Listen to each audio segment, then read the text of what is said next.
Good morning and welcome to the Eclectic Radical. As always, I'm Chris Richards, the Eclectic Radical. With me this morning is my colleague, Connor Exum of Leon Trotsky's Revolutionary Substack. But before we get started, some personal news. I will be asking for money more than usual starting soon, so I apologize. I lost my day job and need to try to keep paying things like bills and rent in a world where everything is getting more expensive all the time. So, subscribe, follow on Twitter or Blue Sky. Join the Patreon. We really need support right now. I've got to keep trying to pay the bills. So how are things going for you, Connor? Not bad. I'm sorry. I feel sorry to say that. There's nothing wrong with that. It's good. It is good, but you always feel terrible when you know somebody else isn't doing well, and then you're like, "Hey, I'm doing great." It's like, yeah, you schmuck. But I'm really sorry to hear that. Yeah, we should all get together. I mean, we need to support each other on the independent media stream because God knows there's almost no money in this until you sell out and become somebody's toady like Bari Weiss is for billionaires.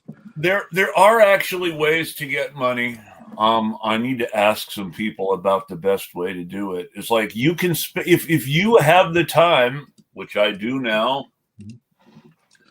If you have the time to write grants, there's money you can get to pay for your show. Whether or not you want to take it depends on the sources. But as much as I hate to say anything good about billionaire money, as near as I can tell, from what I hear from people who are actually making some money in the business, the Ahmed Yar network is fairly good about giving grants without strings attached. Really? I'm surprised. Yeah. He pulled quite a few strings when he was running the Intercept. He was never running the Intercept. It was all a money thing. I know. The person who was running the Intercept was Betsy Reed, who lost her job ultimately because people were so unhappy with her. And Scahill left because of that, and of course Glenn Greenwald even before. Yeah, well, Glenn Greenwald, he finally just showed his true colors of being the true libertarian he is. Well, and yet now he's because of the whole Palestine thing and the whole ICE thing. Now he's bounced back to being on the right side of most things again. It's whenever things actually get difficult, it's like he bounces back to the right side. But anytime things are going well for him, he slides back into reactionism. Well, I think his standard position is reactionism, right? And then it has to do something really terrible to push him out of that. Yeah, that's a fair point too. You have like a genocide, torture. But you don't see Glenn Greenwald talking about AI. Well, that's because AI is making him a boatload of money. Look who he's with, right? Thiel over on Rumble. Well, there are lots of people on Rumble simply because they're less likely to get censored than some other places. True, if they're saying the right stuff. I mean, Rumble does not. Thank you, Natalie, and everybody. If everybody on Blue Sky should follow Verdant Square Media. From what I understand, Rumble has been very keen to push down supporters of, left-wing policies to boost their right-wing fanatical content. See, I haven't heard any of that one way or the other. I know that the owners are gross right-wingers, but that's true of every tech owner these days. Oh yeah, I mean even the owners of Upscrolled are more right-wing than not. It's just, they're also in the Middle East and pro-Palestine. Sure. It's not how the whole movement started. I mean, back in the 80s, it was the hippies, the leftover hippies who kind of bought into the capitalist thing, but just didn't want to be told by their parents what to do anymore. Well, a lot of hippies became libertarians. I know. And that's worth remembering. That is. And that's what I'm talking about. That whole Mhm. libertarian switch that happened around like 72, 73 when, you Yes, know, Joe Biden becoming a senator. yep. And what was great. Democrats And Democrats running right wing white guys against Republicans who had been on the side of the working class during the civil rights era and the Great Society era. mhm. And you know, it filtered into the whole makeup of what became Silicon Valley during that period. I True. mean, first of all, they don't like rules. They hate regulation. They despise anything that looks like fair play, except for when it's about them, right? Then they really want it, right? I mean, they're the only people that complain about regulations and hide behind regulations at the same time. Yes. So wait a minute, you can't call my website a publishing company. I merely let people post freely what they desire, and if it's all lies and stuff, that's not my fault. You can't expect me to look. Well, there are bad ideas about making websites publishers, because then all of a sudden they're liable for what they say, which means they're liable for what we say, which means now they're going to censor us. Well, sure, but it also means that, you know, that there's standards that you can look at. Well, right? but then there aren't really very high standards in publishing these days. Look at what Jeff Bezos is doing to the Washington Post. No, there aren't, but I'm just saying, but there are standards you can put out there and create, right? And you can hold them to. Whereas, as you know, I've been battling with a company out of Canada, Vertical Scope, for years. Yes. For them to just finally admit that their rules are so flexible that they don't have to make any determination on it, and they can have racists if they want, even though we're operating in the dead internet. The Nazis give us activity that keeps the advertisers sending money our way so that we can stay in business. You're asking us to censor the only people using our dead website. How can we do that? Yeah, right. I mean, I'm not even asking them to censor it anymore. I'm just asking them to just finally admit it that that their algorithm is designed to promote these type of people. They've built it all around them. Their whole business model is now about radical racists, and they're going to build an AI bot soon, probably, that's going to be a radical racist because that's what it reads all day long. Yeah, I mean, just imagine the chat bot that's being educated on Vertical Scope's snowplow watching websites. Yeah, those. I mean, but that's all of them. They have racists on almost every one of their websites. We did an episode about dead internet. It's the only activity they've got. How many people are actually using that service in order to watch the snowplows?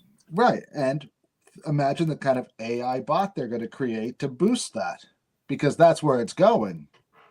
It's going to be even more racist. I mean, I remember when Microsoft's first chatbot was taken offline because 6 months on Twitter made it a suicidal, racist, homophobe. That's right.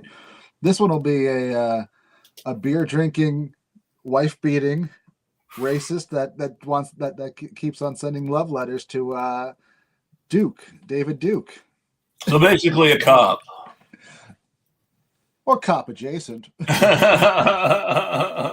ICE agent.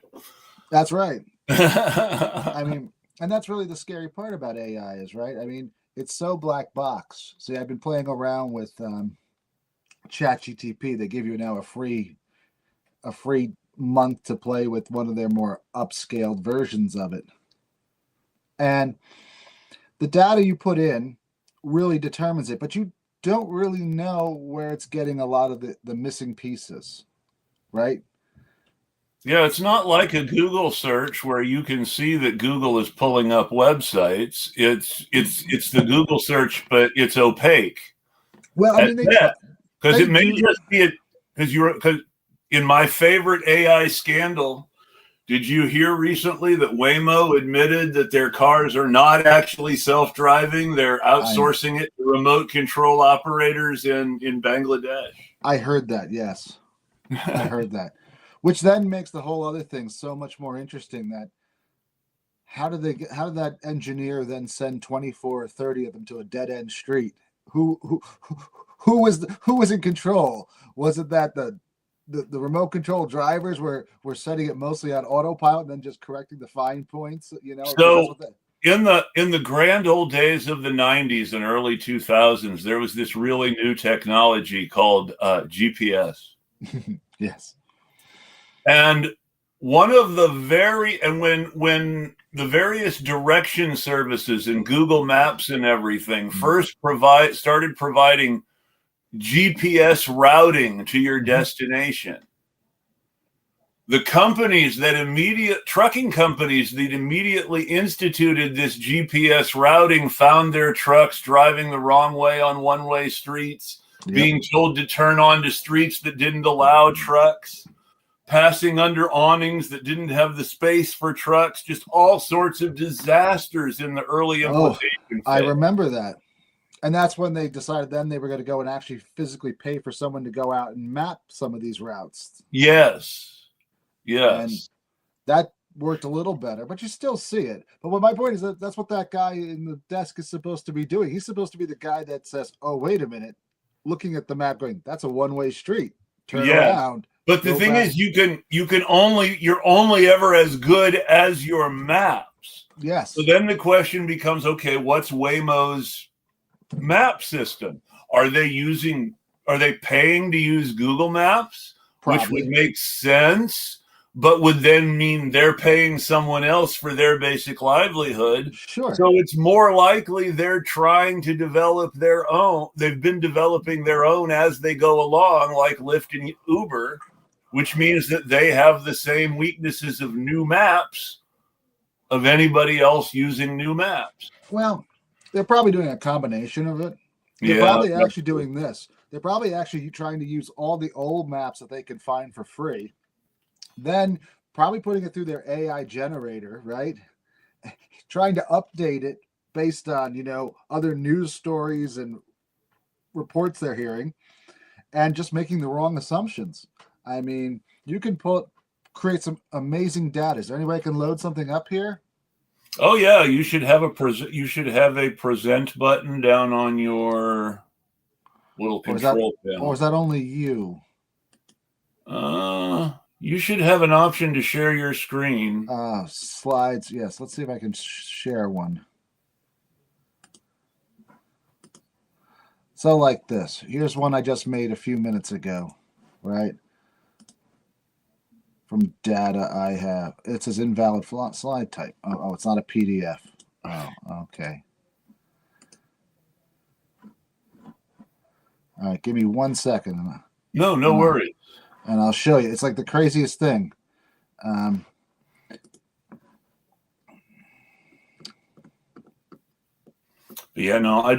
just actually admitting that they were basically hiring drone operators in a completely different country to drive their self-driving cars should be a massive hit to Waymo's public image, but we'll see.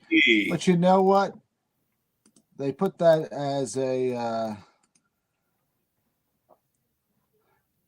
put that way down in their thing.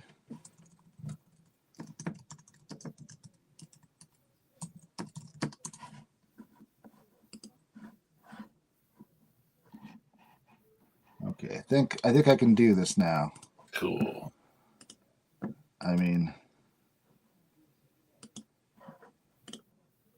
upload.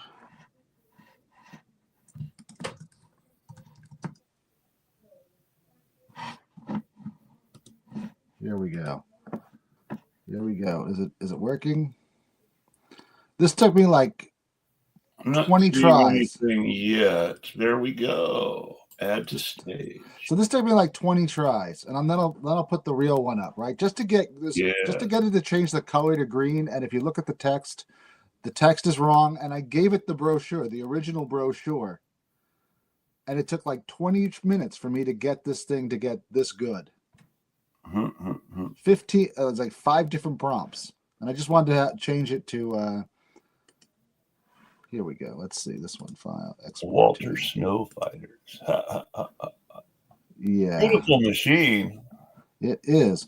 But that wasn't the point, right? I would just want to see what would happen, right? If it's green. I'm like, oh, everyone says, okay, AI is so great at changing things, right? I'm like, okay, this should be really easy. It's got a brochure. I just want you to take a blue colored brochure, right, with this light blue, and turn the truck green and put the wobbly symbol of the cat on the door. Yeah. And as you can see, that's kind of there. That took a while. At one point, the cat looked like a bull. I was like, well, I don't really understand what that is. And then it was, okay, what about this one? I'm like, well, I mean, this is what the brochure, let's see, cancel. Show slides PDFs, your computer, upload.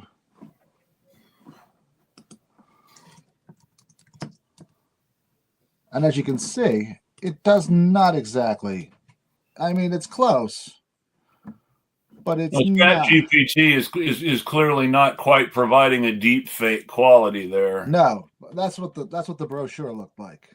I see. So, kind of like, how good is it? Right? Why is that?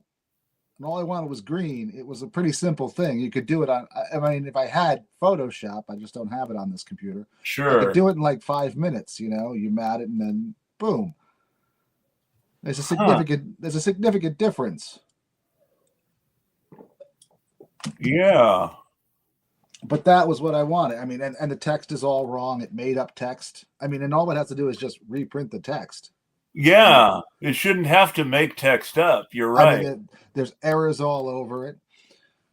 But I did that last night just to test it out because I knew we were doing this show, and I was like, okay, that's something easy. And I got proof, and I can show like how badly it reacts, right? And that's, I mean, and what are people doing? So you got to really wonder, right?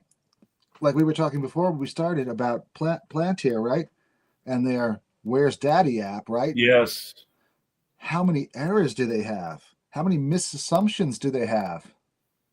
And for those who are unaware of it, Where's Daddy is the app that Palantir provided the Israeli Defense Forces to know when a target was home, so that they wouldn't just kill his family, that they would make sure to kill him too, right, with his family. So here's my question, right? I mean, if and now I'm not saying that the free version of ChatGPT is the same kind of level that they have, but it works on the same basic operational models, right?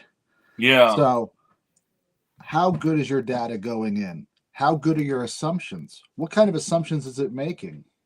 So for the Where's Daddy, I imagine it's fairly simple because it's really just automating things computers can do reasonably well anyway.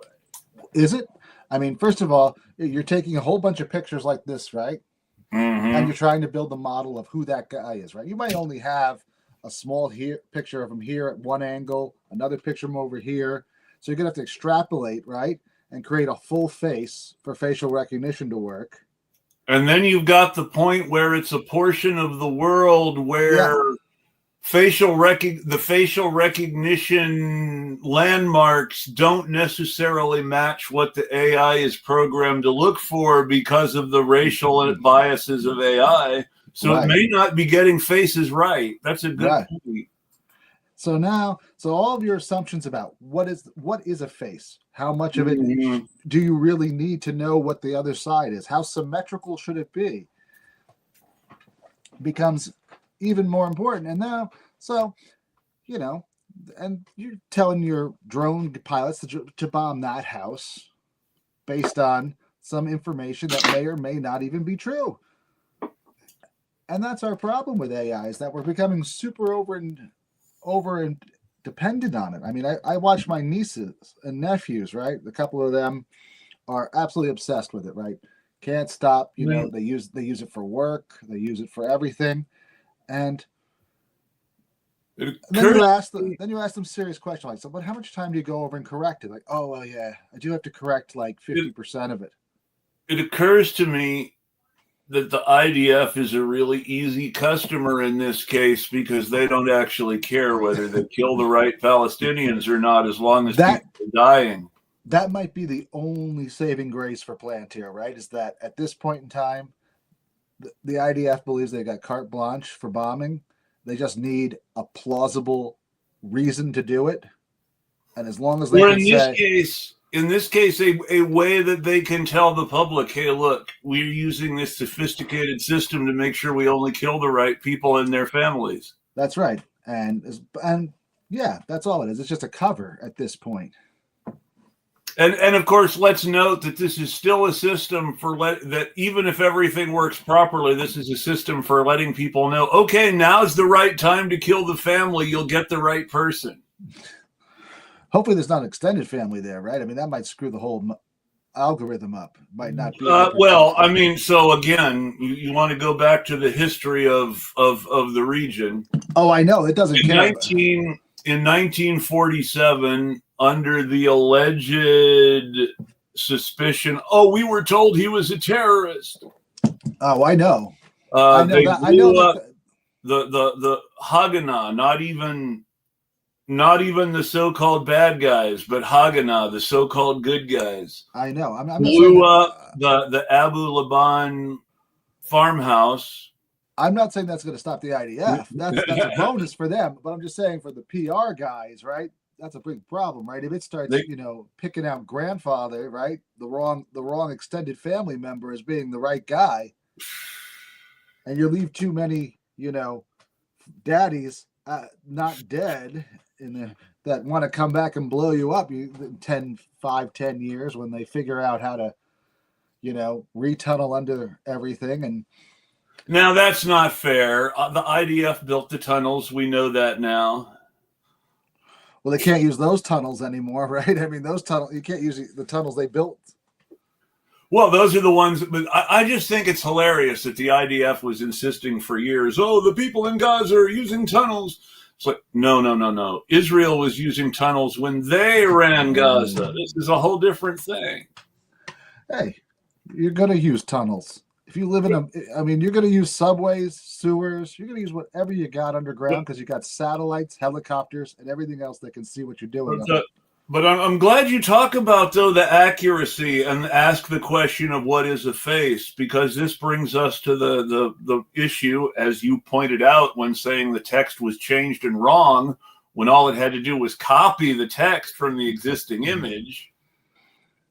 This is where we get the AI hallucination issue that makes things even more fun, where for whatever reason, AI just decides to make up fake stuff instead of copying the right text from the image. That's exactly right. I mean, how much hallucinating is going on when it's identifying those two images and saying this is an exact replica? Because what I told it to do was copy the brochure, just change the colors of the truck from the light spots to green, and the dark spots make glossy black. British racing green I actually picked because I like that color. And put the red cat of the Wobblies symbol on the door. Yeah. And first text too. First it was drawing the thing all kinds of weird ways. And I said, okay, that's too hard. Right? You can't give me 3 views of the truck. That was my first question. I was like, okay, can you extrapolate 3 views of this from these images, right? And I gave all the same vehicle from 3 different views, and I said, do this. And it didn't. It made some god-awful mess. And I was like, you're using this for facial recognition, and you can't even do this simple job, and I'm giving you all the views I want. Now remember that the founder of the company, Sam Altman, says that he asks ChatGPT for parenting advice. Well, I'm pretty sure that one day it's going to tell him his kids aren't his kids and they're clones of somebody else's. it's He going to come knows up with that some, anyway. He's part of this whole billionaire eugenics weird reproduction thing. I'm sure he's in the Epstein files somewhere too. If we he's look, going to have to get rid of that, man. I mean, and the one thing that's coming out of the Epstein files that we're not seeing people talk about, except more independent folks like us, is that the Epstein files are all about these really rich people talking about how they can influence politicians to do things their way, and how people like Sam Altman can get their AI scam incorporated into government. I mean, if you think about him, he's a great guy, right? I mean, look at what he did. Used his sister for years. Probably. That's probably credible accusations. But I was going to go with this. He starts off, around 2010, legitimately. You know, when he drops out of Stanford, starts his first company that goes belly up within, like a year or two. Somehow walks away with $30 million. I've never bankrupted a company and walked away with $30 million. He did. That's a talent.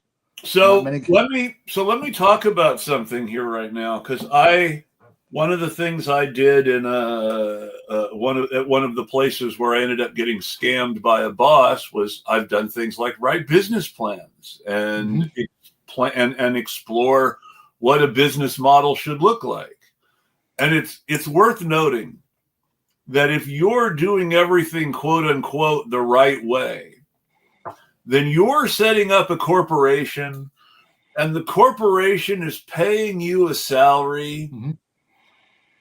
And as long as you make sure that your salary is getting paid, you're going to end up rich even if the corporation goes broke, because, hey, that's the whole point of a limited liability corporation. To a certain degree, I mean, eventually you've got the investors paying your salary until the business goes broke, and then you've made your money for your next investment by banking what your investors are paying you and making yourself rich. That can happen, but you have to wonder about this, right? Normally your goal is to try to keep the business going, right? But I mean, his goal was literally to just pump out as much money as he could from that. I mean, and then he went off and created Y Combinator, which gave us... He wasn't the sole creator, but yes, he was definitely part of that. You're absolutely right. He wasn't the sole. Gary Tan, Peter Thiel, what's his name? Mark. Why can't I remember Mark's last name right now? It's not Zuckerberg. It's the other Mark. Mark Benioff? Yes, Benioff. It's the other one.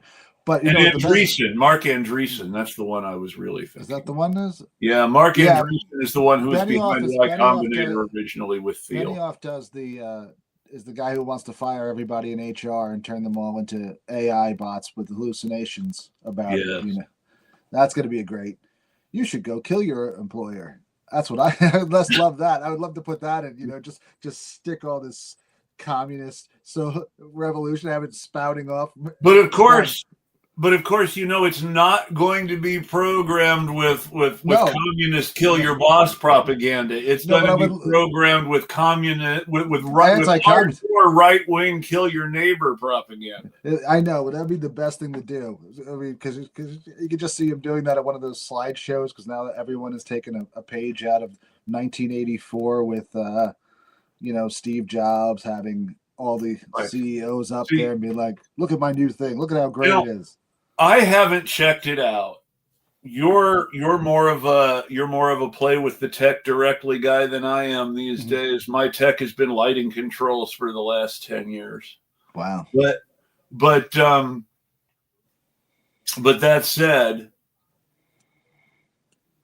the World Socialist website made a big deal about launching socialism AI. I've never seen it work. I don't even know how to. I've been trying to get a portal to it, but And so, and I'm just curious: is the socialism AI just sort of gives me this vision of a world where instead of being an asshole, the voice on your phone or your computer says, "Are you sure you want to do that, Dave? Are you thinking of just yourself, or are you thinking of the collective?" Kind of like a nice version of HAL 9000. Yeah. He doesn't want to kill you. But with a sort of menacing, "Are you Dave. really thinking of the best interests of the collective, Dave?" Yeah, it could be. I mean, I don't know. I've been trying to figure out what they're doing with it for a while, but I didn't know if it was a joke, like a big.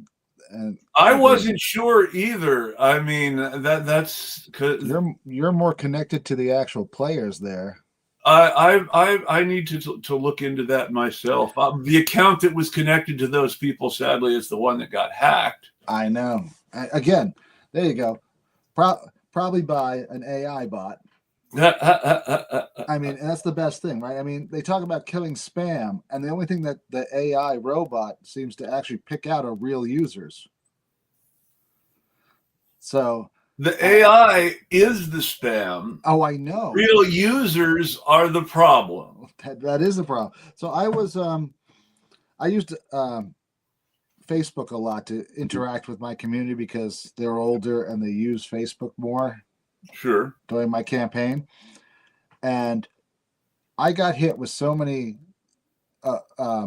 recently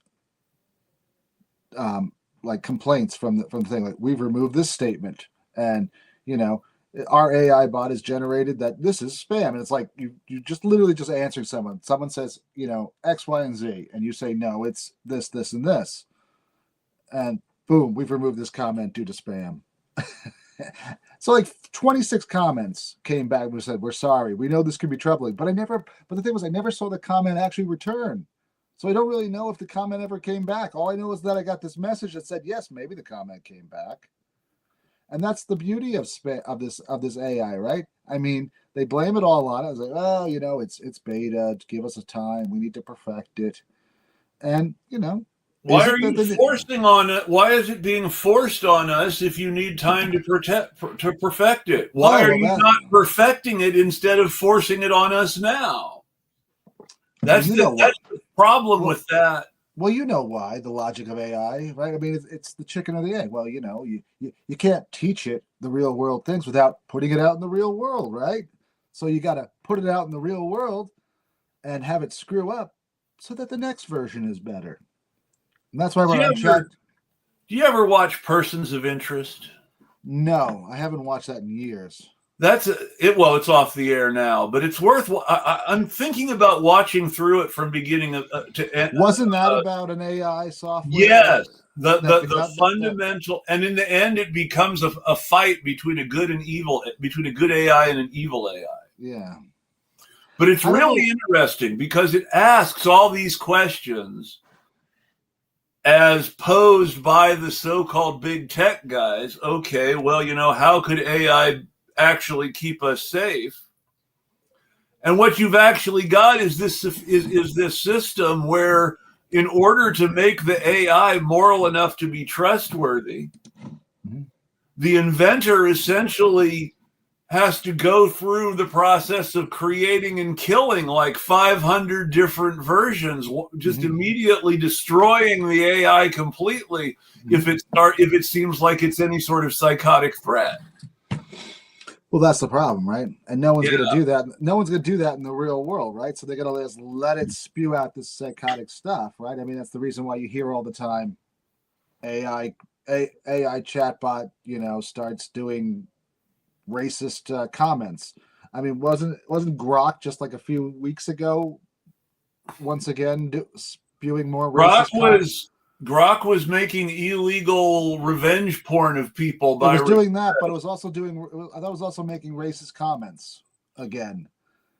I'm sure it was. I mean, and then you have the newspapers that are using it to develop their own content, right? I mean, what is it? Sports Illustrated. Well, I'm sure that's Sports Illustrated got busted with a whole fake writer. Yes, a whole fake AI created writer. I'm sure that's not going to be the biggest problem for them because it's not really the end of the world for most people, unless you're a sports gambler and you're depending on those statistics.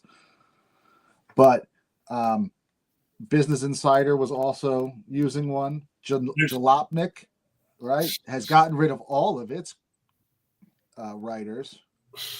There's already at least one romance writer who has completely shifted from writing their slop themselves to letting AI push it out for them. Well, think about it. In the time it takes her to, all she has to fill out is maybe 4 paragraphs, and she can have AI generate a 300-page book from that. It's going to be a bad book, but it's going to be generated. I mean, yep. And if the name of the game is quantity over quality, it wins. It makes me think about how Stan Lee became a genius. Stan Lee, for those who don't know, is the guy doing the cameos in all the Marvel movies before he died. He was the editor-in-chief of Marvel Comics during its most creative period. He was the writer of record for all the top books for a while. But he invented what was called the Marvel method, which was that he wrote a paragraph and handed it to his artist, and his artist actually wrote and drew the book off of that paragraph. And then Stan Lee went back through and wrote in the dialogue after the fact. Now, Stan Lee had a brilliant artist to exploit named Jack Kirby. AI, the intention of AI, is to give every Stan Lee its own Jack Kirby so that nobody ever has to actually exploit a human again. Well, that's debatable. Well, but yeah, so how do you, which comes back into machine learning and how do you program the AI, et cetera, et cetera. But there was a huge court battle between Marvel Comics and Jack Kirby back in the day over who actually created characters. And there was a settlement, and Jack Kirby's estate ended up getting lots of money when it was all over. And things that used to say created by Stan Lee now say created by Stan Lee and Jack Kirby. And things had to change. But it occurs to me that an AI is probably never going to sue you. And even if it does, would it have any legal standing to do Will so? it have any legal rights? Exactly. Which is the point of the AI actor and the AI model. And I don't know if you've noticed, but when I watch our colleagues on YouTube, I now frequently see in the YouTube ads portion a little subtitle that says, "This commercial features an AI actor." No, I didn't see that. I haven't really watched too much AI YouTube for that content anymore. I watch YouTube for general content, both to watch our colleagues' shows and to watch, goofy escapist NBA reaction videos, because hey, yeah, gotta relax sometimes. That's true. But I've been when they play the ads, I don't really pay attention to the ads. I use that time to do other things, check Twitter.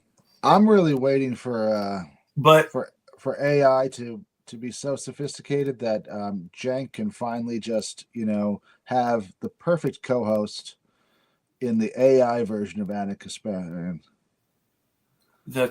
I don't think Cenk wants to replace Anna. I think that is the perfect soul for him. One that never complains, gets his bad humor, always says he's right. I mean, they end up agreeing on everything anyway. That's how they both people who love cops and hate the homeless. But the problem is he has to pay her. AI Anna doesn't get paid. AI. Well, that's the thing. Is technically, I believe technically he doesn't have to pay Anna. They're partners, so. But she's still cutting into the profits. But he wouldn't be able to get rid of her and replace her with an AI because she's a partner. Oh, there's always ways to get rid of partners that are unwanted. Sometimes they're not as legal as others, but there's always a way. That it's terrible to accuse Cenk of conspiring against Anna, but then when he didn't want to let his workers unionize, who knows what else he treasures in the dark of his heart. I'm expecting, and I'm also expecting a terrible split between the the breaking points. I'm expecting what's his name? Sager to just to get rid of Crystal Ball, have her automated. I think Crystal Ball is technically the one with the money, the power in that. I don't know about setup. that. I could be wrong. I don't know. Well, all the more reason, Boy, he's got to work to the top. But that was what I was getting at. Is that's so interesting about Sam Altman, right? So he spends, the first couple of years of Y Combinator loving the Democratic Party. Yes. I mean, he donated to that sham pack of crystal balls. Yes. Quite a bit of money. Well, Sam Bankman-Fried set up this massive super PAC just to support pro-AI Democrats running for Congress in 2022. Maxwell, what's his name? Frost out of and then not long after that election is when Sam Bankman-Fried gets busted and goes to prison. That's right. Well, no wonder he wanted pro-AI Democrats. He needed pro AI. He needed pro everything. He needed pro Max. I mean, Max. He donated a bunch of money to Max Frost to be not only just pro AI but pro Bitcoin. And that's another thing. Did you see what happened to Bitcoin a couple of days ago? I didn't. I haven't been following the crypto. So here now this is a perfect scam that AI could pull off. Actually, someone made a mistake in the coffers of a Bitcoin exchange in Korea. I mean, not North Korea, in Korea, and it created fake tokens.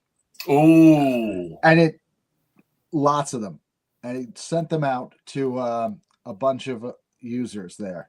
So they wake up in the next morning. Their wallets have got hundreds of tokens in them. Some of them. And they start a massive sell-off. So by the end of the day, the coin, which was already in the toilet from its $126,000 value down to something like 69 at the point, was down to 55,000 in North Korea. But imagine that was worldwide. Imagine if you got in, right, and you just created these fake coins and you put them in people's wallets. They're not going to know because they have no way of determining it. It's not determined. And how do you really prove it, right? You say, oh, well, it doesn't have the blockchain. Well, if you're good at cloning the blockchains, now you got two coins maybe with the same blockchain evidence. And remember when they were telling us that blockchain was what made everything so magically secure? That's right. But what if it's the same blockchain? How do you determine which one's which? What if it looks exactly identical? You say, well, it's not. All these good questions. But more importantly, what do you do? How do you get these? So then you tell people that you're going to just remove their 3,000 coins. Now remember that Silicon Valley was aggressively pushing blockchain voting in 2022. Oh, the Silicon Valley was pushing blockchain everything. Remember the Forward Party candidate from Utah? Yeah. She wanted blockchain to do water rights. Yeah. Why? Security. Well, again, I ask you why. Because you want to make sure that you can't fraudulently steal people's property, but blockchain makes it easier to fraudulently steal people's property. But even if it weren't that, but how would you actually know you're linking up that molecule in that river with that blockchain on that desktop? Because obviously Silicon Valley is benign and trustworthy. I know, but I'm just saying, but just from a practical standpoint, what exactly are you linking up to, right? Well, that's the whole thing in the first place. This goes back to, if you really want to talk about this whole Bitcoin and blockchain, this goes back to a question that David Graeber asks at the beginning of Debt. What's money? Right. Right. I mean, I know it's all tangible, but I mean, but this is where you're trying. These are things that you're actually going to link it up to. At least you can link the concept of a dollar to a Yes. physical thing that you say, because you can point it out and say, "Oh, that's This a dollar. is a physical dollar. It has these features." Okay. What is a gallon of tap water look like versus a gallon of stream water? And how do I know that my blockchain isn't pointed to the stream water when it's supposed to be pointed to the tap water? Right? It's all just a bunch of zeros and ones and numbers, and it comes there, and it's on a desktop, and it's I mean, and of course, we live in a world where Nestle was already bottling the tap water as stream water. Right.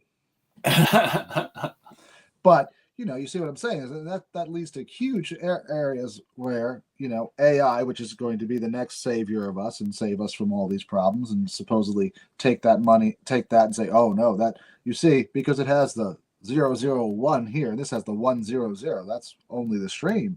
And and this comes back to the question of all technology: who controls it? Yes. Absolutely. But in this case, I'm just kind of wondering about these more philosophical questions. Like, yeah, you have this very abstract thing out there.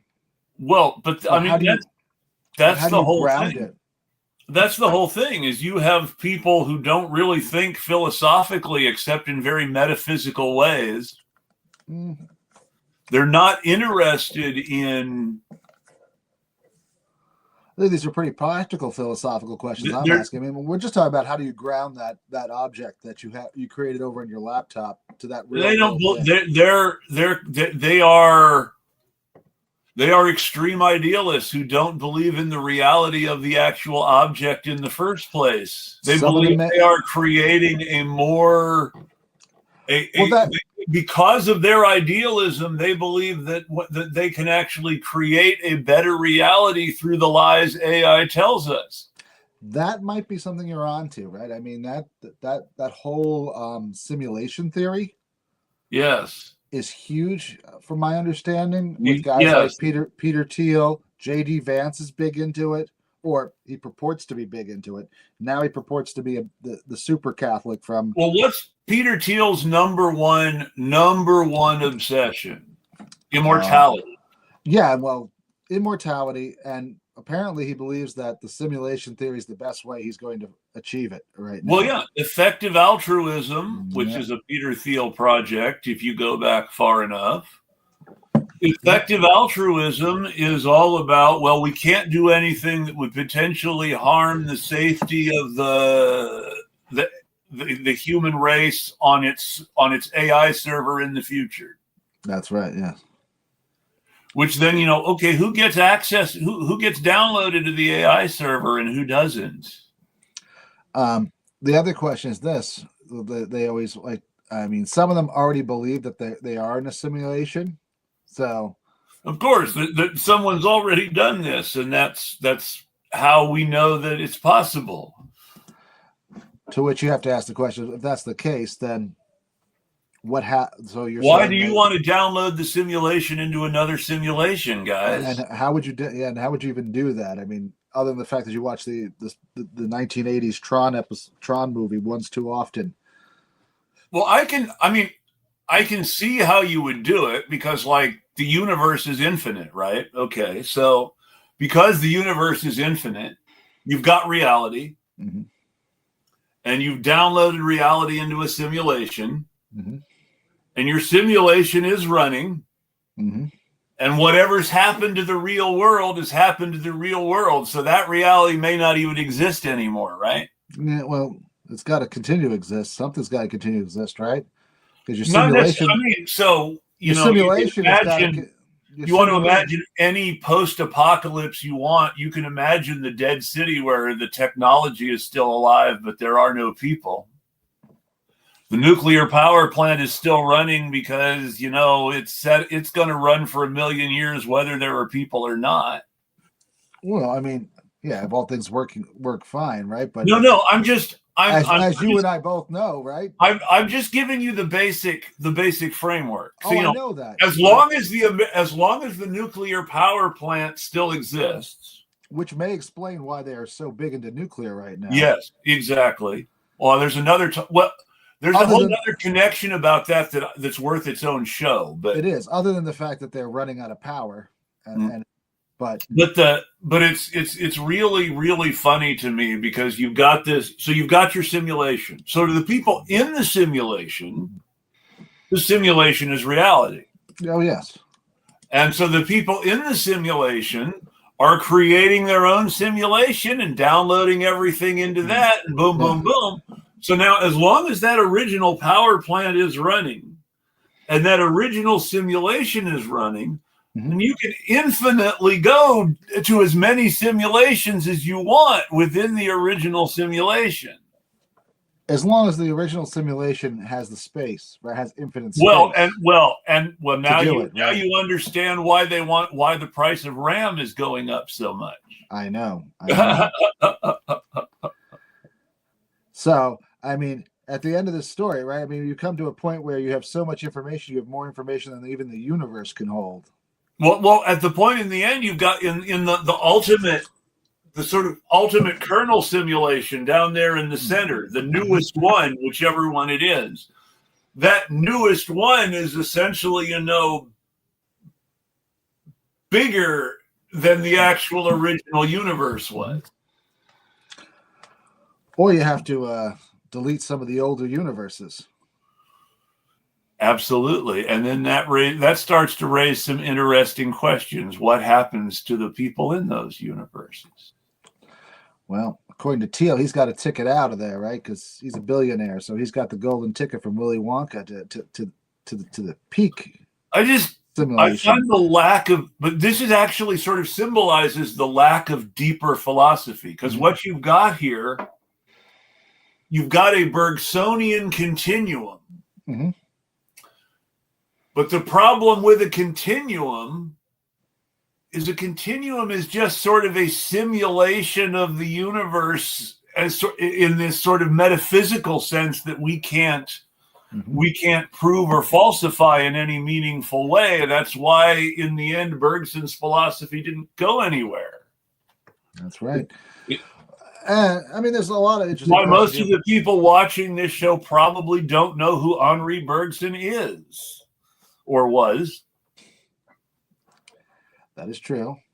I'm puzzled by it, but I mean, I do think they have some deeper thinking, these billionaires. But I also think that because they've created this, right? Like for now, we're hearing all the, what was it? We're hearing about robots again. We're hearing about your job not mattering. All of that, and it all comes out of this simulation theory, because what they're really actively pushing for it, right? I mean, remember, all of them are now, most of these guys are in their late 60s. Yep. To early 70s. They're not kids anymore. They know they know that time is ticking away, and they all have an obsession with not dying. So they want to be immortal. And to the point where Bill Gates is asking, was asking Jeffrey Epstein, how do we get rid of the poor people? That's right. Which is contrary to all of his other public things. I'm just here to help the poor. Yeah, well, don't get me started on the alleged altruism of Bill Gates. I mean, yeah. But if you want to go by, if you look at the things the original philanthropists built versus the things that modern philanthropists are building, as awful as Carnegie and Morgan and Rockefeller were, I don't know. They were better philanthropists. I'm not really sure they were better philanthropists. I mean, hey, the public libraries are good. Beat anything that Elon Musk is doing now. Sure, but what good's a public library, right? If you work 16 hours a day and you can't use it. But that's the thing, is that the public library was there. Was there when the unions, at least for a short time, for some workers, won the 8-hour day. That's right. Which again, you need the public library to be there when you win the 8-hour day. Sure, you do. You need the public library to be there when you have the 16-hour day too. Yep. Because you need to educate yourself on why you shouldn't be working 16 hours a day. One of my favorite political controversies ever is the beer versus schnapps war in the German factories of the early 20th century. The boss wanted everybody to work as many hours as possible. So after a certain amount of time, when the day was over, they would ask people to stay and give them schnapps and let them drink as much as they want, as long as they stayed. And of course, you have a bunch of drunk people operating heavy machinery now. Things can go wrong. So instead of staying and drinking the schnapps, the Social Democratic Party, back when it was still more social, said, no, leave work at the end of your shift and go to the beer hall and hang out with other workers. That's right. Don't stay at the factory and drink schnapps and work drunk and get yourself killed. Go home at the end of the day. Go to the beer hall at the end of the day. Hang out with other workers. Drink beer. Play chess. That's right. Talk politics. Unite, right? I mean, that's what you need to do, and that's what AI is going to defeat, right? I mean, think about it. Yes. Well, that's what AI is designed to fragment everyone more and to make it even more possible for the people who they want to get rid of to unite against them. That's right. I mean, what do we got here? We got AI doing books. We got AI doing actors. We got AI doing scripts. We got AI doing... What else have they put them in? AI spying on you at work. I mean, they search your social media left and right now before they hire you. Will even look at your resume. Yep. And what conclusions do they come to? Well, they come up to conclusions that AI wants. Right? Well, they come to the conclusions that they want to come to, and AI, because that's how it's programmed, makes that easier. That's right, justifies it. So, because you want to say that anyone who has a leaning to left leaning is going to be a trouble person at work. Well, they're going to present to that employer, the employee's record of saying, oh, I liked being part of a union, or I like this, or I like that. I think we deserve this. I think we deserve that. And of course, what's interesting, to go back to persons of interest and to go back to this question of who controls technology, the ultimate hero of persons of interest, Harold Finch, is this genius who really cares about doing the job right and creating the best possible final result, as opposed to just bringing a product to market as fast as he can. Well, whereas the evil AI is built by a corporation. Yeah, sure. And it comes back to this and this raises the question. Obviously, this is a corporate show. It's not meant to ask these deep political questions. That's why it doesn't really go into some of the more metaphysics about, okay, so how does the AI know all this stuff, and how do we know we can really trust the good AI? That's right. But all that aside, the the basic fact that the evil AI is built by a corporation that wants to get a product to market to the Defense Department as quickly as possible and is willing to bribe the government to get this product to market as fast as possible. Yeah, I agree. I mean, that is exactly what we're facing right now. I mean, we're seeing it. Sam Altman, Jeff Bezos literally bribed their way, right? I mean, everyone put their finger in the wind, right? Democrats were out, Republicans were in. In fact, you can look at this whole Epstein thing even beyond the obvious headline, gross, obvious sex abuse stuff. Mm-hmm. What you got more than anything else is a bunch of billionaires talking to each other about how to take over the government. Sure. Absolutely. And the sad part is that you got Noam Chomsky saying that Epstein's an okay guy, basically being persecuted by the Noam Chomsky is the definition of contradictions. The central contradiction of Noam Chomsky is that he is a famous linguist whose linguistic theories are ultimately so abstract as to not be practically useful for future linguistic theory. I don't know about that. Well, no. The ultimate finding on Chomsky's linguistics is we can't do anything with this. There's nothing for us to, but it's useful to know that Chomsky's theory was funded by the military with the purpose of designing better machine language. I know.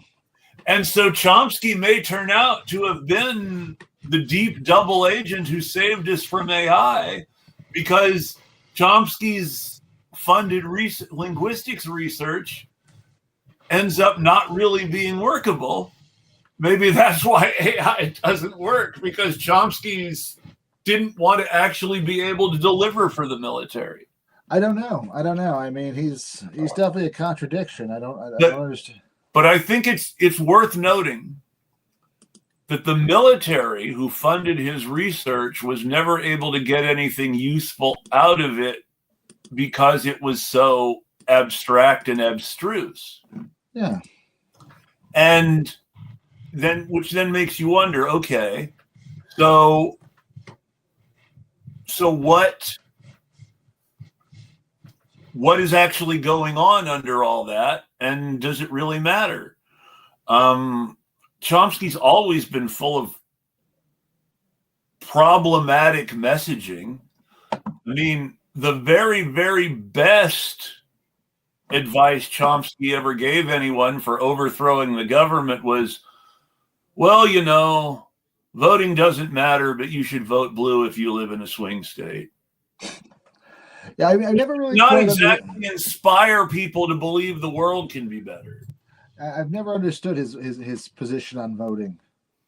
I understand. Well, ultimately, if you talk to people who have heard Chomsky speak more recently than the writing that I have read, they'll tell you that if someone asked Chomsky, okay, so what do we do? His basic answer was, it's hopeless. We're screwed.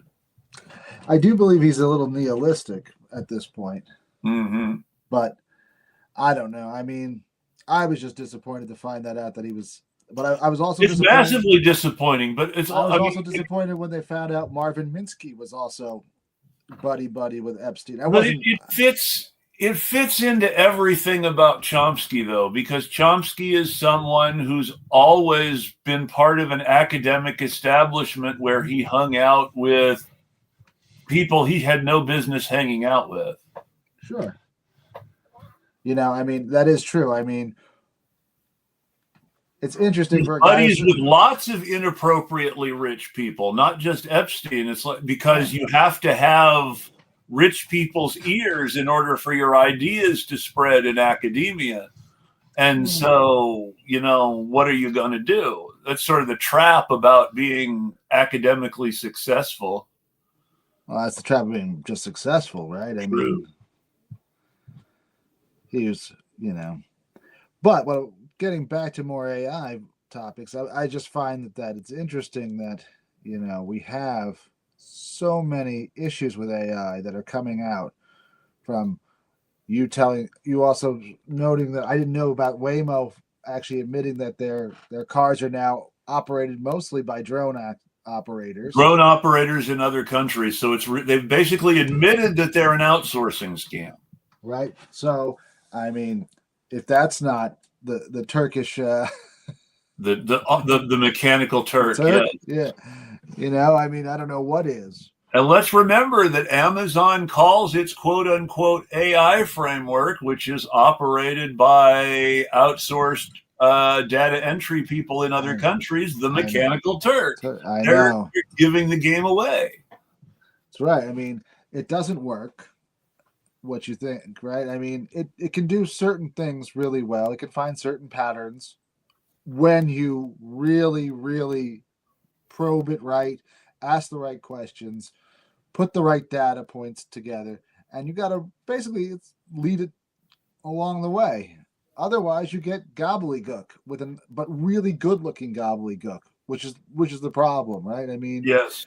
If you gave this to like somebody, like a first-year graduate student, it might look just like crap. And I can tell you from what was happening in my workplace before they let me go, that Microsoft wasn't just doubling and tripling down on AI, but they were quadrupling and quintupling down on AI. They embedded their Microsoft Copilot gizmo into every aspect of their new version of 365 that they're selling to corporate America. Mm-hmm. So you've got a system whereby people are operating their business off of AI summaries. Right. And you know what the other thing is? What people don't really realize is because of how interconnected we are now, you're actually training that with all the data. Yes. That you're putting into it. Always have been to some extent. Always have been. The degree to which app scams like Google not Google Maps, but like Uber and Lyft. Yep. And Waymo itself and others have all been to gather data to train AIs. Yep. Because really the whole point of having people drive for Uber and Lyft is to cut down the human error and make it easier for the system to create those maps that then AI can use to cut out the drivers. Or they can sell to other companies or, peak. I mean, all that information is useful to somebody who's trying to figure out, okay, well, how many cars are in this area on a Wednesday at 4:30? AI is great at collecting data for the owner of the AI to sell to someone. That's right. But then the question becomes, okay, does AI destroy the commodity value of the data it creates if too many people have access to the AI? Sure. I mean, and are you really accessing the true AI? I mean, you don't know how much access you get. You get a little prompt on the screen that says, "Ask your question." Start your chat. I mean, and ultimately, Elon Musk sitting inside a fake robot, telling everybody what he thinks they should do. Chinese room, huh? The old John Searle Chinese room. You don't know what you put your little tab in, you get some statement out, and it looks like proper English. You think it's proper English, but you don't know if the guy understands it or not. Yeah, exactly. Exactly. We don't know where the information comes from. We don't know how it's working. We don't know what it's doing. We don't know how it's being used. So, I mean, what are we doing with it? I think what we're doing is collecting a lot of data on people and selling that to the right people. And the people that want most of this data, unfortunately, are intelligence Well, ICE is the agencies. biggest recipient of AI data from all these sources right now. Sure, because they know people are trying to find, searching like, how do I become a U.S. citizen? How do I do this? And but that's something to think about too. Back to our original who controls the technology. Sure. AI is being used to run the repression machine. Sure. And apparently AI is really good at repressing people if you don't particularly care who gets repressed. Yeah. Well, I mean, I think they do. I mean, I think it's good at picking out, basic things, right? I mean, I would love to see what happens to your data once you put it into something like ChatGTP, where it goes, how it gets stored, how it gets used again, who has the rights to use it, who are they selling it to? I mean, think of all the term papers that are being written, right? I mean, Yep. I mean, are we going to see in a few years some kind of fake robot that's supposed to help you write your term papers, and all it really does is just recycle all these old ones that it has stored up inside of it and mix match bits and pieces? And then eventually somebody uses the term paper writing software to design textbook writing software. That's and right. You've got textbooks that are built off these forged term papers.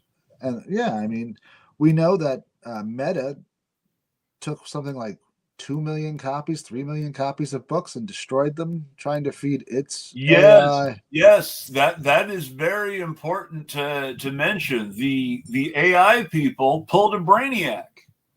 Now, for those of you who don't know who Brainiac is a Superman villain. Mm-hmm.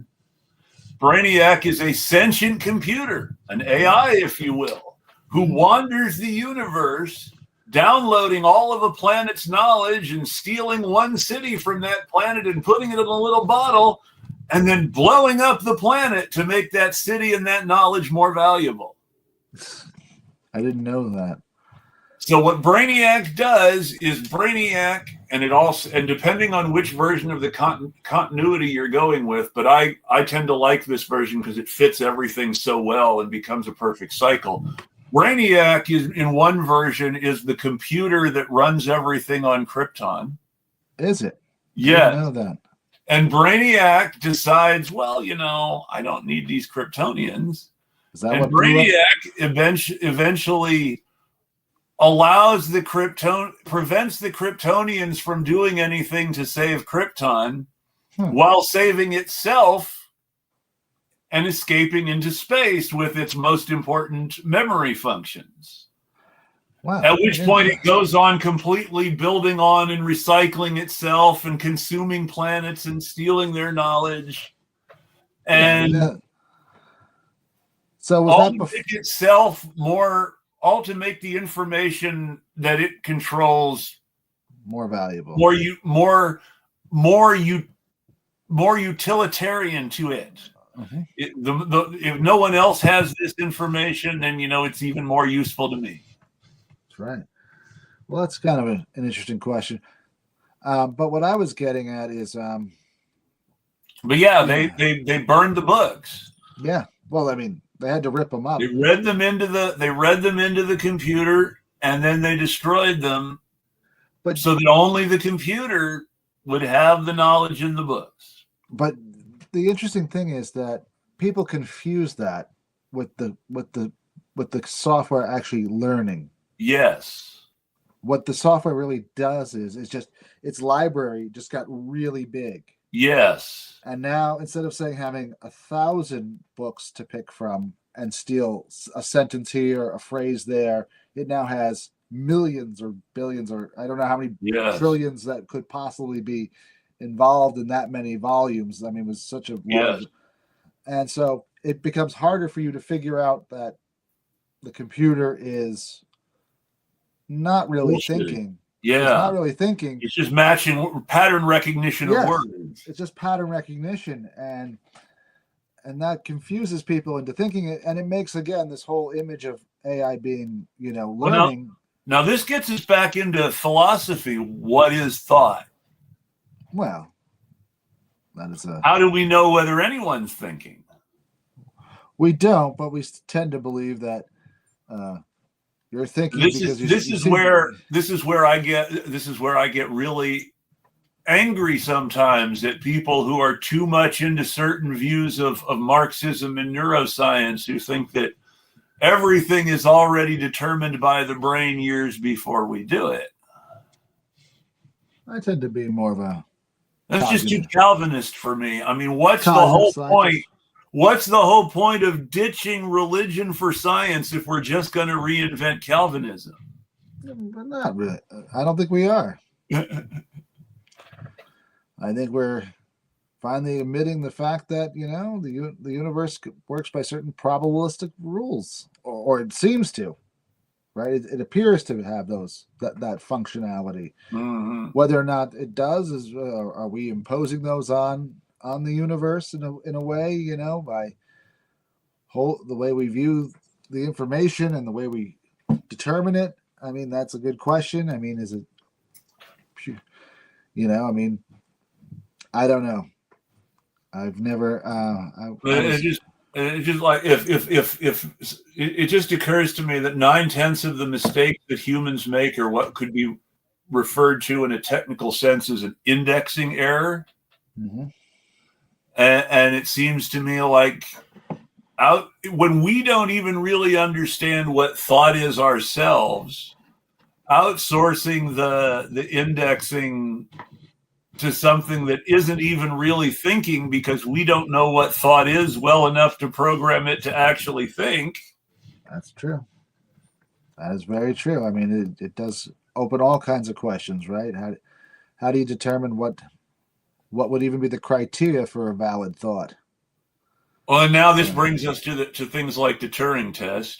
Yeah, well, I mean, but what does the Turing test say? You're using one. Turing test just says it fools me into thinking it's intelligent, therefore I must treat it as if it is intelligent. Right. I mean, it's basically just saying that anything that I would recognize as being like me is intelligence. Well, again, right? That's the whole question of the Chinese room with John Searle. He's like, you know, his skeptical version as well. Is it though? I mean, you don't see the inner workings of it happening. So all you know is it could be just somebody just taking that symbol, point to that symbol, and say, oh, look, that there's an equal sign between them. All right, I can use that there, that there, that there, that there. Doesn't mean I read Chinese. I did have understanding of one thing, of one group of symbols, but I didn't have an understanding of all the symbols that I was presented. And it ends up to your so-called self-driving car being remote controlled by a drone operator in Bangladesh making less than minimum wage. And possibly fired. Yep. In which case, that's probably the reason why 24 of them ended up in a corner, right? It was probably some guy that got a pink slip that morning. They were like, be out by 8, right? He's like, okay, I'll show you out by 8. I know this map is wrong. I'm going to put all of them in it. Like, there was news. It's a few weeks old now, but it's sort of related to the AI discussion, because it's related to Doge and the idea of replacing people with technology. Mm-hmm. But so a year ago now, roughly, there was a plane crash where a military helicopter crashed into a passenger jet because of improvising that military pilots are allowed to do that they shouldn't be allowed to do, and lack of flight controller oversight for that improvising, because the FAA doesn't have enough people and hasn't been paying enough attention for years. Mm-hmm. And that during the 2 or 3 years leading up to the crash, there were 80 near misses that we never learned about. What? Yeah. And that essentially we can't trust the military pilots to follow their own routes, and the military doesn't care about letting civilian flights know about their routes in the first place. And and in the face of this, the FAA has been downsizing and outsourcing to technology and not doing its job. Yes. And that's why we all of a sudden got a bunch of plane crashes in the first year of early in the first year of Trump's presidency. Sure. I mean, that's clear. And wasn't that, and to take one step further, we know that they were trying to increase the volatility, we'll say, of the FAA, so that guys like Musk could insert more AI and insert more technology. Well, even beyond that, there's also, what did Bannon say the first term? We're going to destroy the administrative state. Oh, yes. Well, you look at what Doge did, and Doge kept that promise to an astonishing degree. They decimated the administrative state. Yes, they did. To the point where, because Democrats don't fix things, we may never have an administrative state again. That is a good question. I mean, because you look at the danger point in 2000. Do Democrats not fix things because they can't or won't, or do they not fix things because it also benefits their multi-billionaire donors as well? I mean, so I think, I believe Bill Hicks put it best, and it has to do with what happens when you take power. Yeah. But Bill Hicks's theory was that when you win the White House, after winning the election, you are taken to one of these big private clubs in New York and taken to a back room with all the biggest capitalists and CEOs of the country, where they show you a movie that looks like the JFK assassination from a gun cam on the grassy knoll. And after you watch the movie, they ask you, so, do you have any questions? And the newly elected president replies, yeah, what's my agenda? That's I mean, there's definitely some cases. I mean, I don't know if I go as far as to believe that that's. Obviously, Bill Hicks was being extremely specific and sensationalistic in order to get a laugh, because, hey, he was a stand-up comedian. He's going for a laugh in the end of all this. Well, but sometimes you can make the truth a laugh too. I mean, but yeah, there's definitely something like that. There's definitely something that they inform you of. I mean, we saw it with Obama when they leaked those, I mean, Citigroup sent him a list of people. These are the ones we believe that you should pick for this position and that position and that position. And lo and behold, that was the guys he picked. Just like, and it's this built-in idea, and you see this in the Jimmy Carter administration too. It's this idea that they need people who know how to operate in these systems. Right. And so they end up hiring exactly the people they were running against. Yep. Because those are the people who know the system. So naturally, it doesn't matter if you're Ronald Reagan and you're running against everything Richard Nixon and Gerald Ford stood for. If you hire Henry Kissinger, your foreign policy will look suspiciously like Nixon and Ford's. Well, I mean, the only problem is that Ronald Reagan, deep down inside, really was a good friend of of Richard Nixon, and I think really did agree with it. So on his case, no. Ronald Reagan was a good friend of Barry Goldwater and thought Richard Nixon was a disgusting liberal. Now that said, Ronald Reagan eventually went so far beyond Barry Goldwater that Barry Goldwater sort of pulled back in horror and said, "Oh my God, I'm the liberal now." Well, I mean, there's plenty of evidence that they were free to speak to each other. I mean, you've heard the famous monkey recording they have between Nixon and. Oh yeah. So, no, I mean, I don't know if he. I'm just saying is that that Reagan's.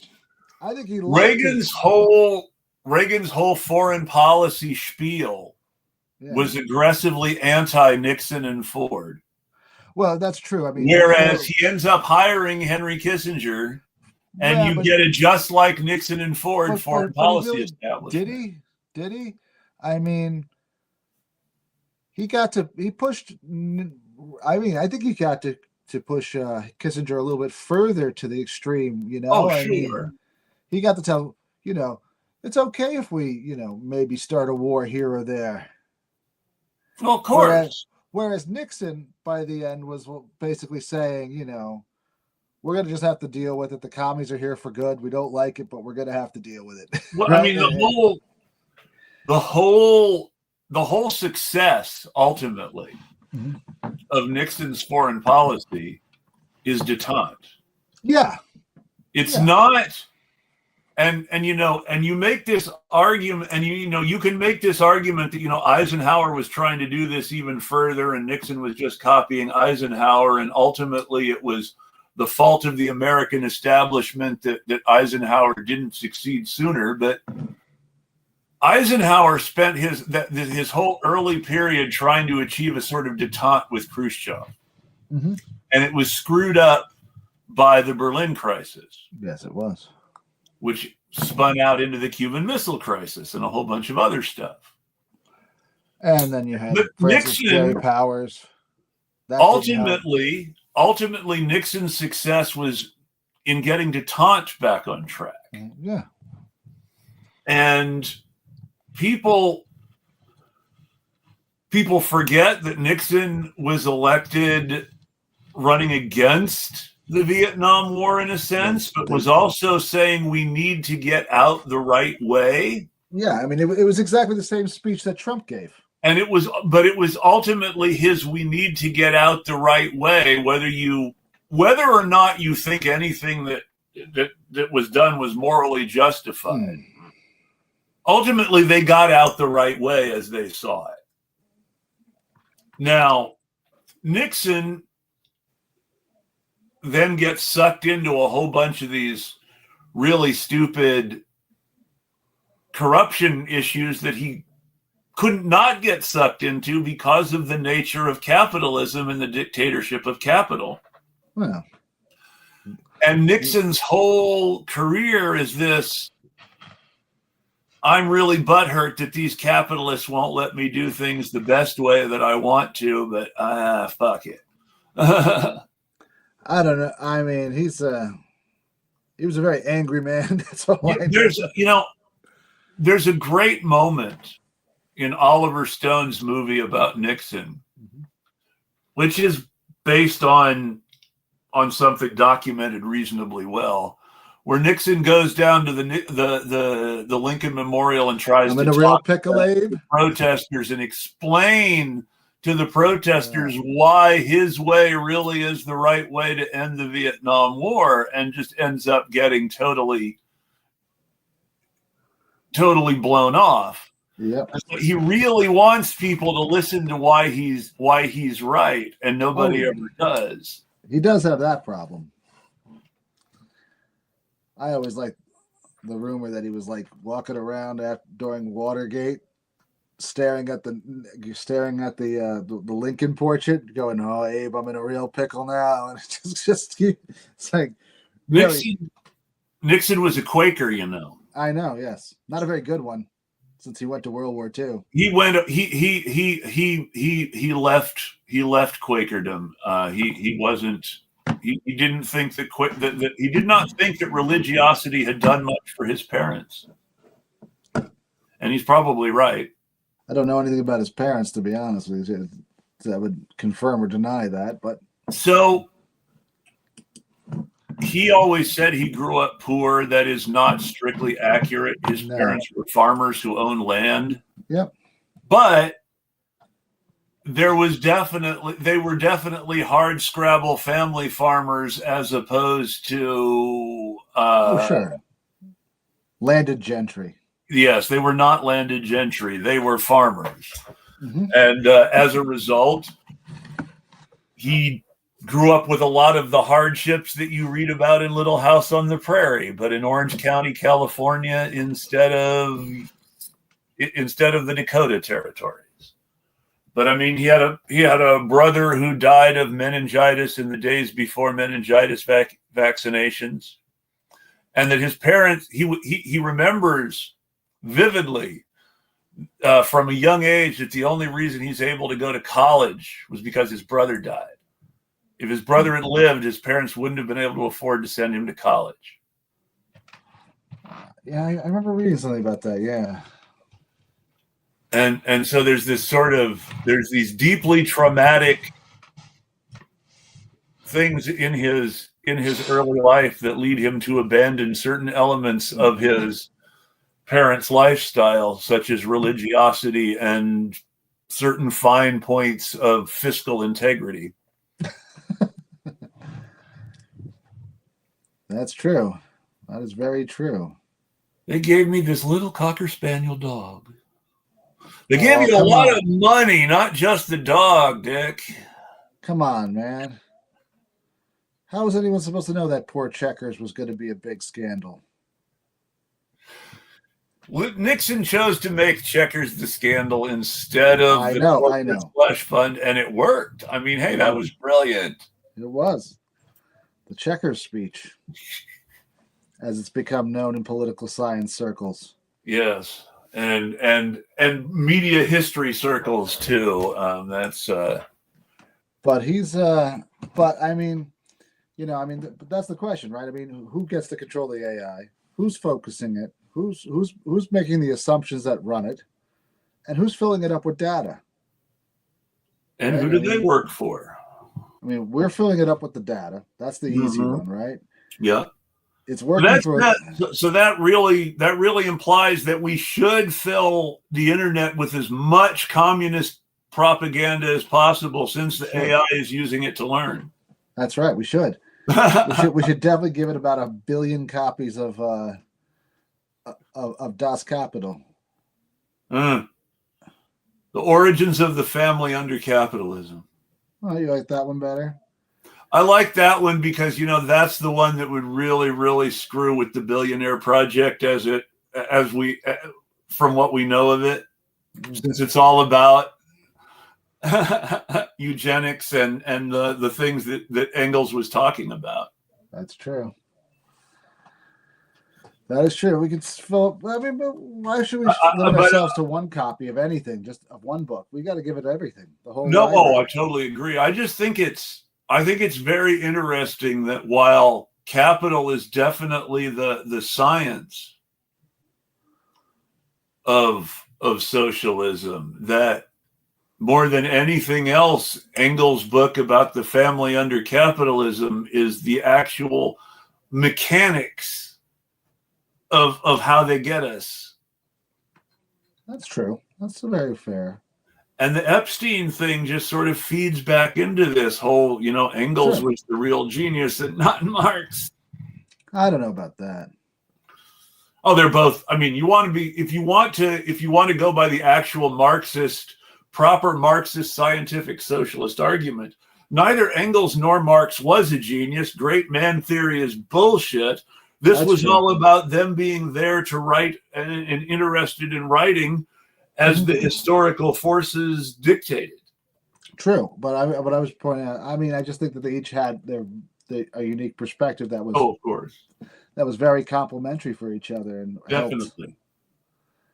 Whereas, we got a lot of toadies now, right? And AI is making even more of them. Well, like, think about it. I mean, I would like to. Where are all our rich people who genuinely care about bringing about communism? Well, has there ever been anyone genuinely communist? Well, so this is an interesting fact that amuses the heck out of me.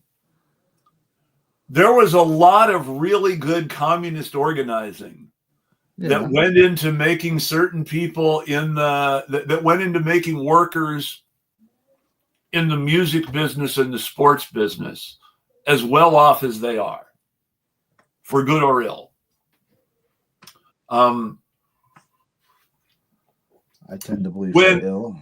When Major League Baseball decided they were really serious about making the Players Association into a union, they went out and hired the last old Marxist labor organizer in the ALF, I'm sorry, AFL, Marvin Miller, to run the baseball union, the baseball players union. Well, And everything Marvin Miller did was based entirely on his exposition of the labor theory of value as it applied to baseball, which was no one ever bought a ticket to a game to see an owner. that's true. And the NBA union, which was remarkably successful if you look at basketball players now, the NBA union was literally founded with the plan of we're going to do this under the first president, and we're going to do this under the second president, and we're going to do this under the third president. And then they did it. A real 10-year plan or whatever number plan. They had the first president was Bob Cousy, and Bob Cousy's job was to make the NBA ownership understand that there was going to be a union now. And when he stepped down, he got the NBA used to understanding that there was going to be a union, that they were going to have to bargain about salary. They couldn't escape it. And when he stepped down, he was replaced by Tommy Heinsohn, who in the jobs when all basketball players had day jobs, had worked for an insurance company and understood actuary tables. Oh. And so Tommy Heinsohn, as he took over the union, now began their second project, which was to get health insurance from the NBA owners. Yes. And Tommy Heinsohn, who understood actuarial tables, worked with actual insurance people to put together the health plan that they thought they would need, and then the union fought for it. And then the next president, who was the most important of them all, was Oscar Robertson. And Oscar Robertson was the longest serving president of the NBA Players Union. And his job was to support the ABA's lawsuit against the NBA on antitrust on the principle that players needed more choices of where they could play, which ultimately, because of the way the way the union handled that merger and handed that participation in the legal dispute, the NBA couldn't not merge with the ABA and not expand and not make things better for the players. So you see this actual serious organizing plan that shows us that workers have the power to, in some ways, take over their own industry. Because now we have an NBA where ultimately the star players on a team have more power than almost anyone else in the system. Sure. And while I'm obviously you don't win socialism by getting better rights for workers under capitalism, but that does show how long-term planning leads to results, and how if we just plan for the right things, we can get the results we want. Absolutely. I agree absolutely with that. I mean, and that's exactly why AI is so focused on fragmenting workers. Exactly. Right? Turning them each into their own little boss, supposedly. And making them not need other workers because they only interact with the other workers through the AI interface, telling them what the other workers are doing. That's right. And that's the big dilemma we have. The Microsoft Dynamics system that a lot of people in corporate sales and customer service are using to log their calls right now doesn't run off notes entered into it the way that typical customer management systems have. AI generates it all. Microsoft Dynamics system runs off AI summaries. Oh, and they're so terrible. You know, did you ever look at like the Substack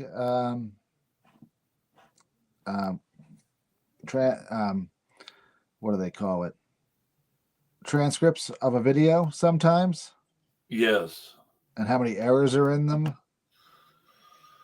Sadly, yes. That said, I will say this is that the Substack, I don't like to give AI too much credit. The Substack clipping tool works pretty well. I've never used that one. It does a good job of putting together 40-second to 1 minute clips that actually make sense. But all it's doing is it's recognizing that people are talking about something and clipping a stretch where people are talking about something it recognizes, which is really basic, simple stuff that an AI should be good at based on the LLM. We saw that it wasn't so good at generating and just putting colors in an image and then reprinting the rest of it. So maybe it downgraded me to Chat GTP3. Maybe I asked too many questions. You don't really even know what version you're getting half the time. Well, keep in mind that I'm not paying for Substack. I have some tools on StreamYard, that work pretty well that I'm paying for, and they seem to work. They seem to work better for me than what my boss was paying for me to use worked for me, because of course that was designed to work for my boss. That is true. That is true. Which, this goes back to the question of control we're talking about. Mm-hmm. Who controls the tool? Well, I mean, the idea with AI is the whoever owns the software is the real controller.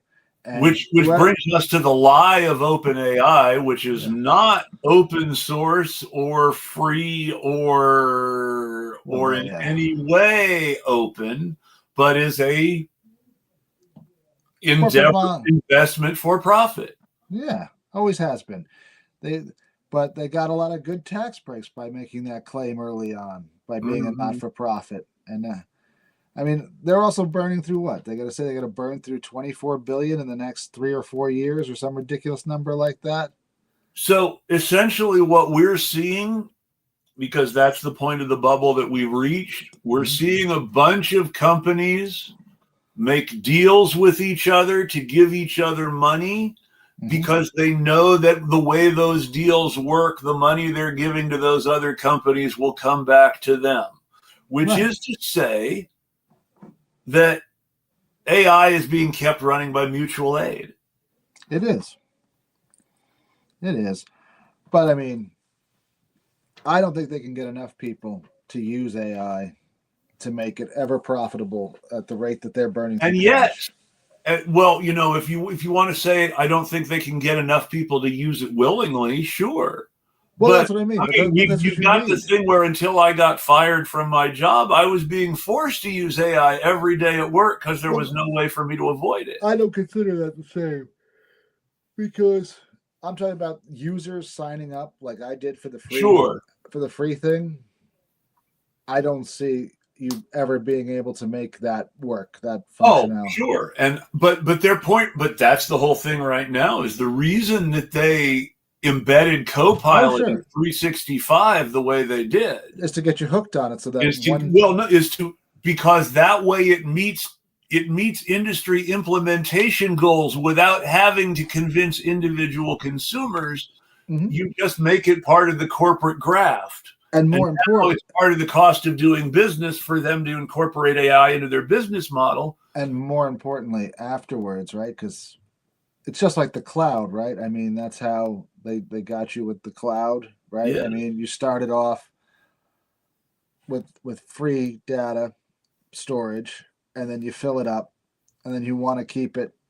So you pay for a little more, and then you fill it up. And you fill it up, and you got to pay for a little more. But so your data's there, right? So all your work data. So when you want to go home, if you have to go home and work on anything, well, you can't access your stuff unless you buy that $20 or $30 subscription. Now you can finally get all your work stuff, and you can have this and that and the full functionality. So, that's the the same way with what BMW, I mean, a few years ago started to make subscription-based features on your car. Well, now it used to be that Microsoft sold you your software. Now it's all subscription based. You don't even own your software license anymore. You're leasing it. Right. I mean, and that's because the profitability has gone to hell in a handbag, right? I mean, Rent everybody, seeking now, because every, there is always a finite ceiling on what you can sell, because eventually you run out of stuff to sell or people to buy it. But there are no such limits on how much rent you can collect.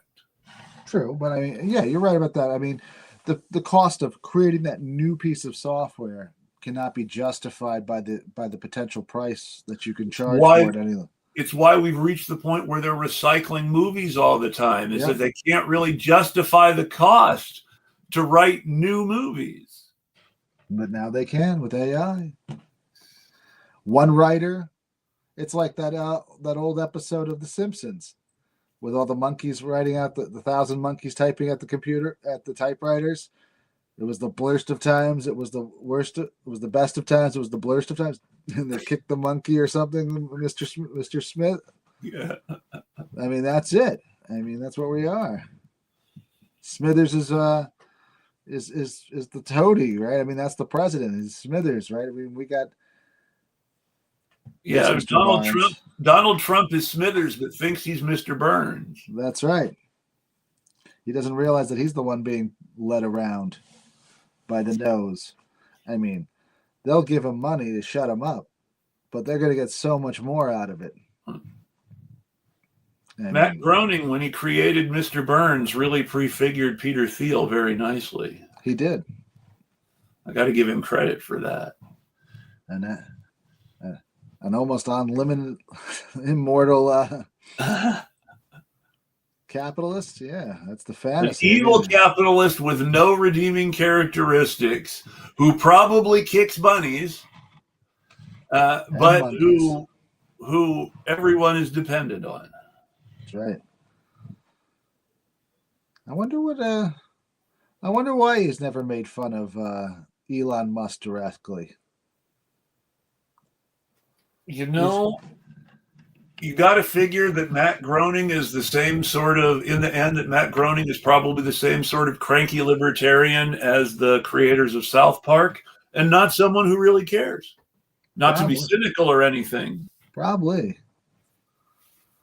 I mean, I hate to say it, but I mean, ultimately, the South Park guys, everyone forgets this now because they hate Trump, that the South Park's guy said, we really hate conservatives, but the only thing we hate more than conservatives is liberals. That's right. What they really hate is anybody's going to touch their money. Which is liberals in their view. Yeah, I know. Anybody who wants to touch their money is a liberal. That's how libertarians think. Libertarians. Which makes all liberals communists, because other people's labor, which, that's not how communism works, but you can't really explain communism to libertarians and effectively get anywhere. It just never works, I found. Because they always say something like, well, then why don't you give away all your stuff? It's like, they can't seem to get past the idea that somehow everybody wasn't born with property because they had a trust fund. Well, not only the ones, even the ones without a trust fund, right? I mean, then it's always like, well, then you want to take my car? I'm like, no, I don't want to take your car. I don't care. But that's the thing. The libertarians without a trust fund aren't really libertarians. They're sort of the target of the scam. The libertarians are the people running the scam, the people who will actually get liberty from it, which is only people with money. Well, I see where you're coming from, but I mean, people, let's just say we'll use self-proclaimed libertarians for the. Well, it's like liberalism is the perfect example, actually, because what is liberalism? Liberalism is when the ruling class chooses to be nice to the ruler. Right. That's right. Which means the working class dude can't be a liberal. Only members of the ruling class can be liberal. There is a liberal class. Libertarianism is like liberalism. The liberal class are the only people who benefit from libertarianism, because libertarianism is the redefining of liberalism to actually benefit the right people. Sure, that's a good definition for it. I mean, I've never come up with one in the face of the absurdity of that. I own books or something, and that's the reason why I shouldn't be a communist. Like, you do realize that you can have personal property. I'm sorry. Yeah, personal property and private property are completely different. What we're talking about is the means of production. Yes. The stuff that makes everything work. Yes. Nobody when the first person evolved from the monkeys. That's right. They did not evolve and immediately own acreage. Nope. The idea of owning land is something that people created socially as hierarchy condensed. Mm-hmm. What's really fascinating is from the last book he wrote before he passed. Graeber and Wenham really, really, really do a great job of covering the fact that the first farming communities were pretty democratic and communistic, and Sure. it was outsiders who wanted to take what other people had built, who imposed hierarchy. Mm-hmm. Yeah. And that the whole tool of hierarchy is something that criminals benefit from after the crime, because the system of hierarchy is what justifies the theft that creates the hierarchy. Sure. Yeah. Let's see, who else? I don't know how familiar you are with him. Oh God, I can see his face, but now I can't think of his name. And I said Wenham, but I mean got his book right here. Ever hear of Carl Wiederquist? Sounds familiar. He's big into UBI. Yes.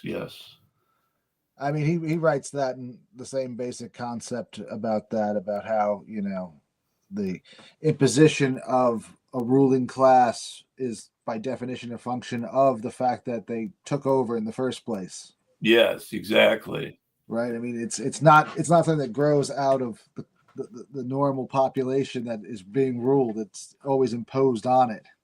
Exactly. By an outside force. And, that's how we go from, egalitarianism to feudalism. I really, lots of people trash it because they say, well, it's not materialist enough. But I really like the way that Graeber in Debt shows how the reason we have this moral language, you have to pay your debts, mm-hmm. is because originally you weren't getting a loan from a bank, you were getting a loan from a priest. That's right. And you had to pay the priest back or you would go to hell. I'm good with that. Default. Well, they had physical things they could do to make your hell material, though. The priest could take your family and sell them into slavery to pay the debt. Right. I mean, of course, I'm surprised not to let them do it too. So they have a lot of authority. I'm surprised we're not back to that. You listen to the way that rich people talk about poor people paying for stuff as an article of morality. Mm-hmm. We're absolutely back to that. It's just the language around it is. I meant that specific, that some rich guy was going to come back up. You didn't pay me. I got some free house cleaning for the next 35 years by you and your family. Yeah, pretty much. I mean, you're seeing that though with big agriculture. Sure. What's Monsanto with their fancy genetically GMO crops accidentally seeding farmers that didn't buy it, and then coming along and saying, "Hey, you never paid us for this. You owe us all this money. We're going to take your farm now and give it to one of our good customers." And now they're using AI to generate those genomes, so they don't even have the scientists anymore. And they just have the basic model, and some work, some don't. Who cares? It's cheaper. Yeah, because it would have gone. History would have gone so much better if they could have replaced Norman Borlaug with a robot. Everyone needs to be replaced with a robot. And to go. you want to go far enough back, Newton, there's that Einstein. wonderful Spencer Tracy, Katharine Hepburn movie, The Desk Set, which is about a computer being installed in a library. Is it? I don't know. I've never seen that movie, to be So honest. The Desk Set, essentially they work for NBC. They don't call it NBC, but essentially they work for NBC. Mm-hmm. And they specifically manage the research library for NBC that makes sure people who talk on the television know shit. We don't need that anymore. So Katharine Hepburn is the chief librarian of the research library. And Spencer Tracy is the guy who's building the robot. Well, the computer. But the question of who controls the technology is important, because Spencer Tracy's image of the product he is building is this will make the librarian's job easier. Whereas the networks thinking about this sort of boils down to we might be able to replace the librarians with the computer. Mm-hmm. And the resolution of the show, the resolution of the movie is Spencer Tracy showing how, in order to get Spencer Tracy and Katharine Hepburn showing, in order to get the best results, you have to be able to integrate the computer into the librarian's workflow. Yeah. I mean, maybe have you ever read the book? What's it? Forces of Production. Yes, that sounds familiar. About the integration of CNC machinery into the Lowell GE plants that were making jet turbines during the 1960s, and how they couldn't make it work right because they had the engineers at first trying to get rid of the guys on the line that were doing the piecework and the other jobs, and then finally when they integrated them together. Right, yes. when the machinists and the tool and die makers worked with the engineers, they could actually produce jet engines and figure out the solutions and show them how to do it. It worked, but then GE got really upset because they were getting too friendly and they were too nice to each other, and they were too teamwork was, and so they had to get rid of that program and then just flounder you can't have anything that makes it easier for workers to talk to each other and organize. And you can't break down class barriers, right? Because you need to have the engineers up here as being the white collar, and you need to have the blue collar. You can't have white collar and blue collar sympathizing with each other. That's right. And so that's what that movie reminds me of, right? I mean, that's what we're talking about, right? You have to have the librarians and the tech side, right? Work together to make it all work. The whole message is that ultimately the computer operator has to work for the librarians for the library to function. Mm-hmm. And that's the problem we have, right? I mean, because AI is going to fracture that, right? I mean, it works. It's supposed to be the computer operator and a little bit of the librarian with just some guy who just has some queries. So I mean, in the future, right, we're going to see some idiot tell us that, libraries are much better now because you just have this computer right here and you go up to it and you tell it you want books on such and such. Better ways for the ruling class to gatekeep knowledge. Sure. The university has run its course, so now they're going to steal the internet from us.